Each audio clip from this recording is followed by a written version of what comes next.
মানুষ হইলে হইতো না যদি মন না থাকে। ও ভালোবাসি বলে তুমি কষ্ট দিবা যাকে।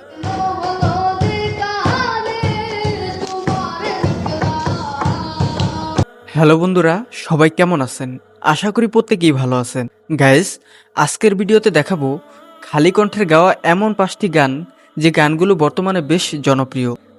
যে কান্দন কান্দাইলা অন্তরে তীর মাহারিলা।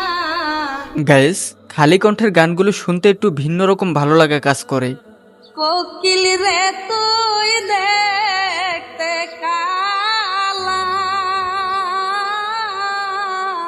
আশা করি গানগুলো আপনাদের কাছে অনেক ভালো লাগবে। তো গাইস, আমার বন্ধু দয়াময় তোমার দেখিবার মনে লয়। একটু স্কিপ না করে ভিডিওটিতে একটি লাইক দিয়ে শেষ পর্যন্ত দেখতে থাকুন।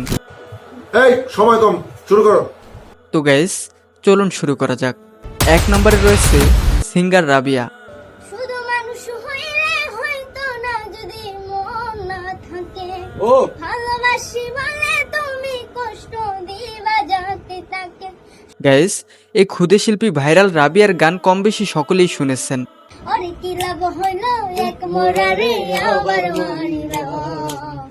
ভালোবাসার নামে শুধু অন্তর ভাঙিল। পারভেজ ভাইয়ের এই গানটি ভাইরাল রাবিয়া খালি কণ্ঠে গাওয়ার চেষ্টা করেছেন। শুধু মানুষ হইলে হইতো না যদি মন না থাকে। তো গাইস, এরপরে 2 নম্বরে রয়েছে ক্ষুদে শিল্পী শোয়েব। আমার বন্ধু দয়াময় তোমার দেখিবা। এই শোয়েবের কণ্ঠ কিন্তু অসাধারণ। তার গাওয়া গানটির শিরোনাম হচ্ছে আমার বন্ধু দয়াময়। তোমার না দেখলে রাধার জীবন কেমনে রবে রে। শোয়েবের খালি কণ্ঠে এই গানটি শুনতে কিন্তু বেশ ভালোই লেগেছে। আমার বন্ধু দয়াময় কদম ডালে বৈশারে বন্ধু ভাঙো কদমের আগা। বর্তমানে এই গানগুলো ফেসবুকে ব্যাপক জনপ্রিয় হচ্ছে। শিশুকালে প্রেম শিখাইয়া দেব। তো যাই হোক গাইস, এরপরে 3 নম্বরে দেখুন শিশু শিল্পী ইমাদ মিয়া।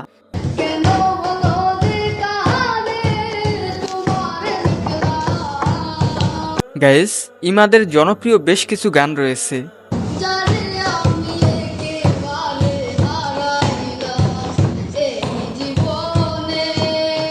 তবে তার বেশিরভাগ গানই হচ্ছে খালি কণ্ঠের।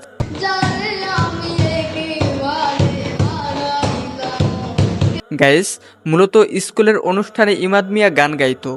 স্কুল টিচাররা সেই গানগুলো মিডিয়াতে রিলিজ করত। কদম ডালে বৈশারে বন্ধু বাজাও বাঁশের বাঁশি। তার কণ্ঠের প্রতিটা গানই বেশ জনপ্রিয়তা পায়।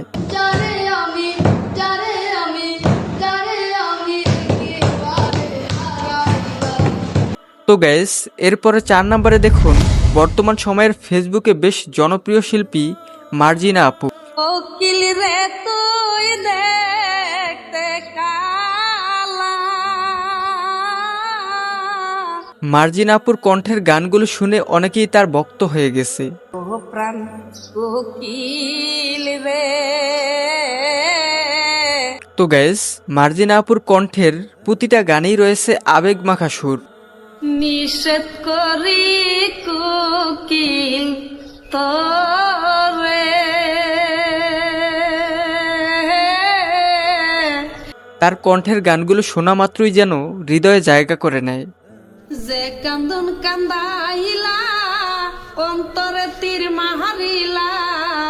তো গাইস, এরপরে 5 নম্বরে দেখুন হুবহু মনির খানের কপি স্কুল টিচার। একটা ময়না পাখি সেই বাসা। স্যারের নাম হচ্ছে দেলোয়ার। দেলোয়ার স্যারের গান শোনার জন্য তার স্কুল ছাত্রছাত্রীরা লাইন দিয়ে দাঁড়িয়েছে। স্কুল তো ছুটি, তাহলে এই যে বাচ্চাদের নিয়ে এই জায়গায় দাঁড়িয়ে আছেন, কি বিষয়টা কি? ওদের একটাই দাবি যে স্যার গান শোনাতে হবে। আপনি মনির খানের কণ্ঠে খুব ভালো গান করেন। তোমরা কি গান শোনার জন্য বসে আছো? গাইস, আসলে এই স্যারের কণ্ঠ কিন্তু মনির খানের মতো লাগে। একটা ময়না পাখি সেই বাসা পুষি কত ভালোবাসা। তবে কিছুটা অমিল রয়েছে। তারে চোখে চোখে রাখি উইড়া জানো না যায় আমার পোষা ময়না পাখি পাখি। তো যাই হোক গাইস, সব মিলিয়ে তার কণ্ঠের গানটি বেশ ভালোই লাগলো। ভাগ পাইলে সে ময়না পাখি যদি গো পাহালা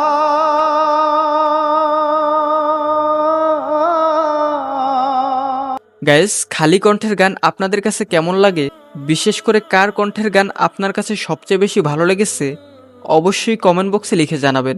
সকালে বিকাল তাই পাখিরে পুষি দুধ কলাই পাখির সনে আমার সনে ভাব হয়েছে মনে মনে। আর হ্যাঁ, ভিডিওটি ভালো লাগলে অবশ্যই চ্যানেলটি সাবস্ক্রাইব করে পাশে থাকা বেল আইকনটি বাজিয়ে দিবেন। দেখা হচ্ছে নতুন কোনো ভিডিওতে। আল্লাহ হাফেজ।